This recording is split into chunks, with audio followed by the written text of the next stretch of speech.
Welcome to the Daily Beast podcast. I'm Joanna Coles, Chief Content Officer of the Daily Beast. And I am Samantha Bee, Chief Content Officer of The Conclave. Oh my God, so much is going on. Do not let JD Vance come within 50 feet of Joel Osteen. We can't lose another one this week.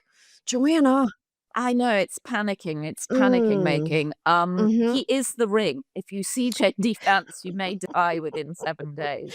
You know what? If I met JD Vance, I feel like I too would lose the will to live. So, you know what? It tracks. I will say that the photos of Usha Vance, the second lady, she looks increasingly depressed. Oh, yeah. Increasingly depressed. And also photos of Marco Rubio.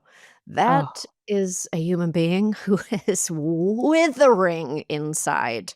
Ooh, doesn't even look like the same person. Is he He's earned withering it. inside? Is he Oh, withering inside? yes. Do you Oh, think so? yes. I do. Well, Yep. you're in that case, you're ascribing to him a soul, which it's not clear to me he actually has. I would like to Well, think he was withering inside, because then he would be feeling oh, yeah. a level of ambiguity about what he's doing, but I'm not sure he does. Well, I definitely think that he maybe used to have one, but now it's just slowly, and he's earned it. I mean, he has earned it. I mean, he has. Yeah, He he's said, all doing right, it. so this is confusing. You're in Connecticut.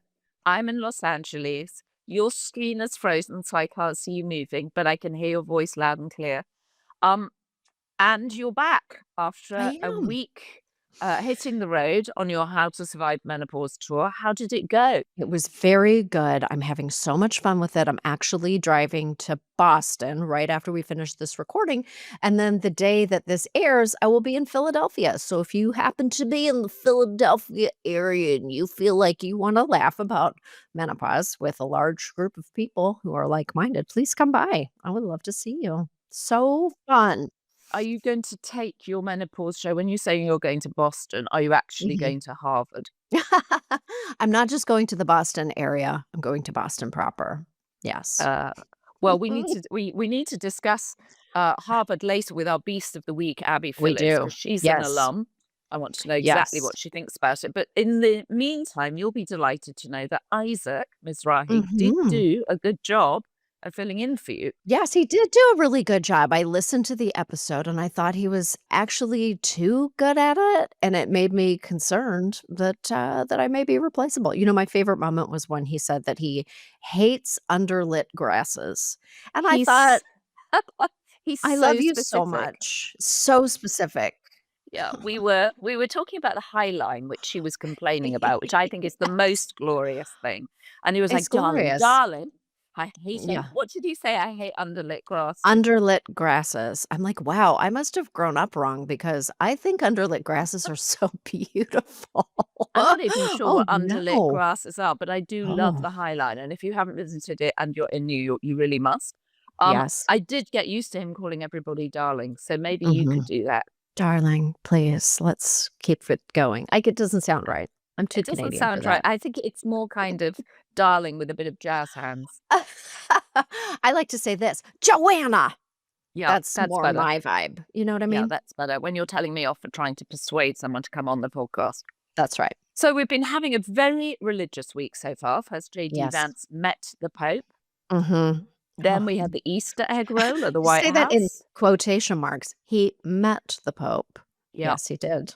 He yeah. Poor JD Vance. He can't get a break, can he? You know what? He truly is one of those people that when he, like, swishes past, all the dogs start barking and the tulips die. You know what I mean? They, like, just, like, blacken, like, the interior of Marco Rubio's body. The memes were fantastic. There was the Yes. one, my favorite meme was the fuck, marry, kill, where there was the sofa, there was the Mhm. picture of Usha, and then Oh there was the god. Pope. Oh my It's god. bad. Again, It's he's bad. earned it. He's earned it. He really has. Also, there's a moment where you build up so much, I guess, meme momentum that Mhm. it's difficult for people to take you seriously, and I fear he's going into that territory.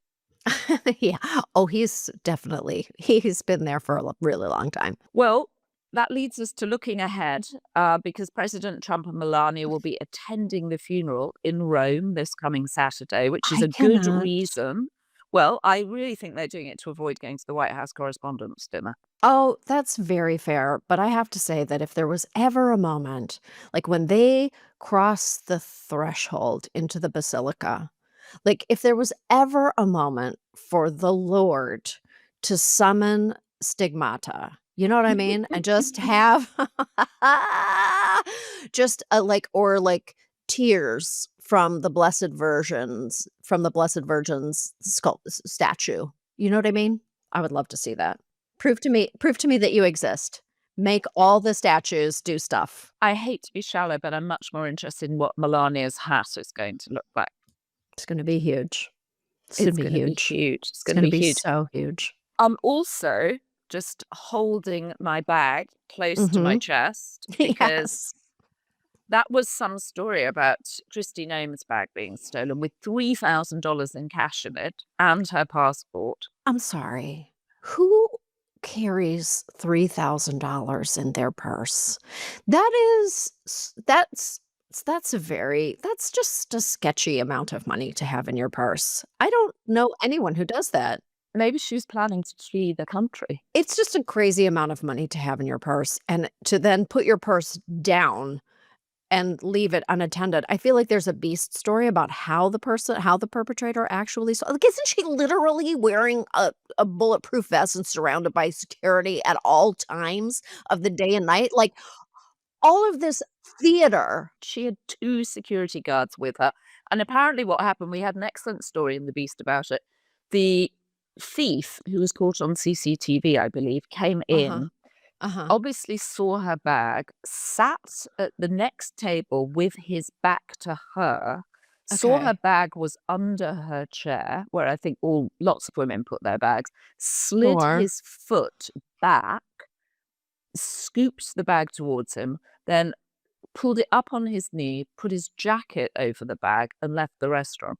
This is just a level of being so unaware of your surround this is really quite emblematic of all of these just careless people. Like, to have so many identifying things in your bag, your pass, your passport, $3,000, everything you own, all your makeup, all your everything, your entire life is in this bag, and you just, like, put it on the floor. First of all, what kind of bag was it? Do we know? I don't know what kind of bag it was, I but wanna know. it's such a metaphor, isn't it? And It also, I really got a is. slight delight in the idea of her having to fill out all those passport forms again and convince the passport office that it really was stolen. Because now someone's running around with her identity, right? Yeah, well, she probably has an in at the State Department. I'm pretty sure she can secure another one quite quickly. I just got my passports renewed. I've got 10 years until I need to renew them again. And Good. already I feel anxious about Good. just that Well, whole, the filling in the forms, the pressing the button, the waiting for it. The whole thing is so stressful. I don't know why AI can't do that. I'm glad that you got it in under the wire because I think there's gonna be problems in the I future. think there's going to be problems. I definitely think there's Mm, going to be problems, but there yep. won't be problems when we're joined by our Beast executive editor, Hugh Mhm. Doherty, and our Yes. Beast of the Week, Abby Phillip, CNN's Yes. Abby Phillip. Can't wait. What else have you been up to? Oh my god, what have I been up to? I don't know, just touring. It's been kind of crazy. My head is spinning a little bit. I regrettably missed last week's interview with Andrew Cuomo. You did.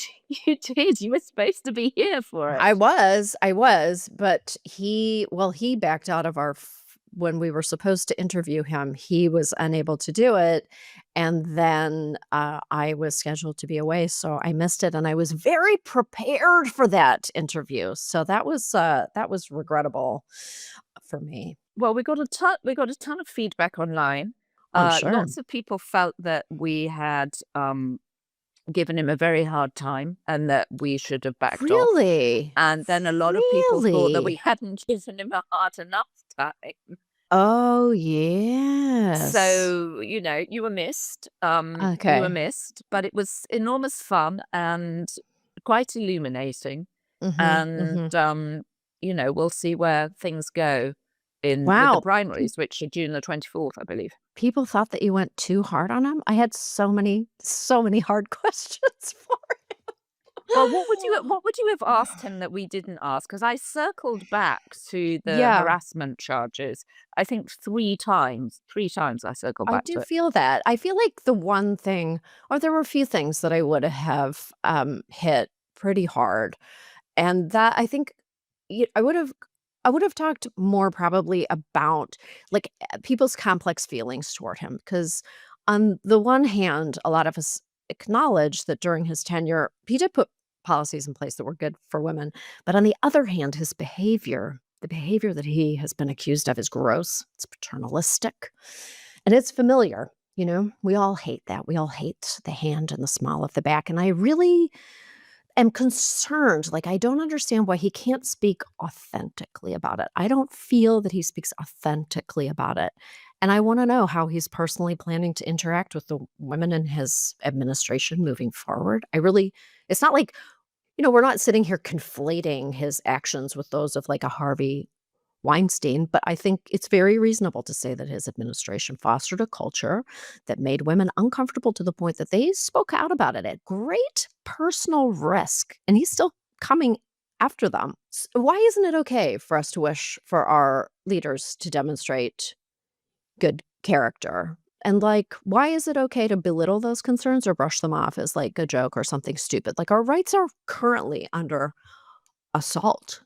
Belittling our very real concerns is discrimination on a very subtle scale. So I wanna know, like, how he intends, like, in what specific ways he intends to stand up for women right now. Like, is he planning to take an aggressive stance against harassment and assault on women in the workplace, in prisons, in domestic situations? How's he gonna convince someone like me who believes women, okay, that despite a plethora of reservations, we should vote for him anyway? Well, the other reason I missed you was that we didn't get the chance to talk about the space trip in Blue Origin, Lauren Sanchez leading her band Yes. of women up to space and then Oh, claiming it was a yes. giant step forward for feminism, which I Mhm, really mhm. didn't think it was. I loved your piece in the Daily Beast, I thought it was great. Thank you. I did feel that um, they presented it as a sort of feminist cause, and I think they'd been shocked by the backlash because people were like, "This is ridiculous. Women are losing their rights across America, especially their Mhm. reproductive rights. Oh, Uh, yeah.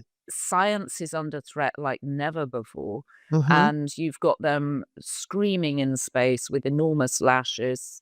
And they're up there for 11 minutes. And when they come down, Blue Origin's media team interviews Lauren and says, "Well, now you can add astronaut to your resume." And she does actually have an impressive resume, so she doesn't really Sure. need to add astronaut.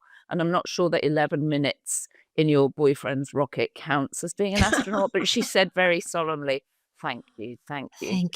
Thank you. And I then am master screamed, with it. "Where are my babies?" as if she'd been, bobbing Oh, around at sea for 3.5 months oh my god. eating seagulls. Yeah, meanwhile, Planned Parenthood just announced that it's selling the building of its only Manhattan clinic. So, like, we actually have bigger fish to fry in many ways. And women in Yes. science have issues too. So it felt like a miss to me, that trip. A mess, and most federal funding for women's health studies about women's health, like, all of that shit is gone. It has been like, Doge went in, and it has been removed from the schedule, so I just don't know. It just seemed incredible that they would do it after the astronauts were stuck up there for 9 months Yeah, and had to be brought back down by SpaceX. And then they're up there for 11 minutes pretending that, and then coming down and kissing the earth. The whole thing felt absurd. I'm really, like, learning that as I get older, I'm so not interested in theater, like, in theater of any kind. Like, I don't wanna witness the theater of spending millions and millions and millions of dollars putting rock stars into space for 11 minutes, and I don't wanna witness the political theater of Kristi Noem with her flak jacket standing in front in a men's penitentiary in El Salvador. Meanwhile, she can't even protect her fucking purse underneath her dinner table. Like, I'm not into it. I know, Give she me can't something protect her real. purse, that's not good, and the security that she had didn't notice that the guy had taken her bag. It's like, what are they doing? It's such a metaphor. A guy with a mask is reaching under the whatever. I mean, Jesus Christ. We've all had bag moments where we went, "Where's my bag?" But this is just next level. It could happen to anyone, I gather. Yes, that's true, but not when you're surrounded by security and where security is in the name of your job and that's your whole thing, that you're so tough. Meanwhile, you're like, "Let me put everything in a sack and stick it under this" So stupid. Idiots.